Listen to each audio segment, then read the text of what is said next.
আমি আমার সমস্ত অ্যালামুন্ডা গাছকেই কিন্তু আমি নভেম্বর মাসে হার্ডপুন করে দেই। হার্ডপুন করে দেওয়ার আগে গাছের মাটিতে দিয়ে দেই খাবার, মানে ভারী মিক্স খাবার।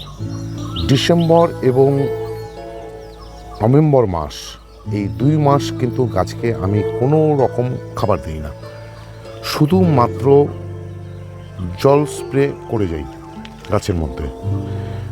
জানুয়ারি মাসে যখন গাছের ডালগুলো থেকে মুখ ফেটে নতুন শাখা আসতে শুরু করে, সে সময় আমি গাছে দিয়ে যাই সর্ষের খোল জল প্রতি সপ্তাহে 1 দিন করে। ফেব্রুয়ারি মাস এলে আমি গাছের টবের যে মাটি হয় মালচিং করে দেই, নয়তো রিপোর্ট করে দেই।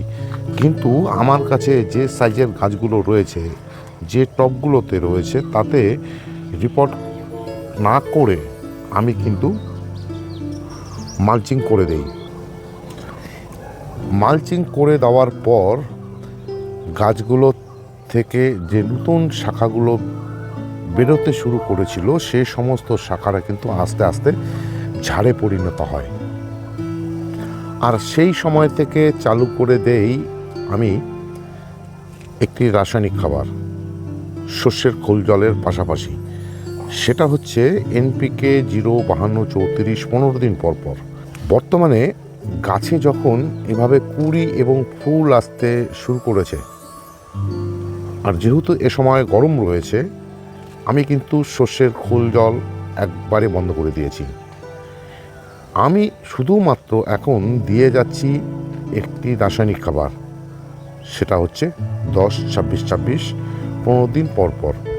এছাড়া গাছে কিন্তু খুব একটা রোগ পোকার সমস্যা দেখা যায় না। তথাপি আমি মাঝে মাঝে অন্যান্য গাছে যখন কীটনাশক ফাঙ্গিসাইড স্প্রে করি, এই গাছগুলোতেও করে দেই।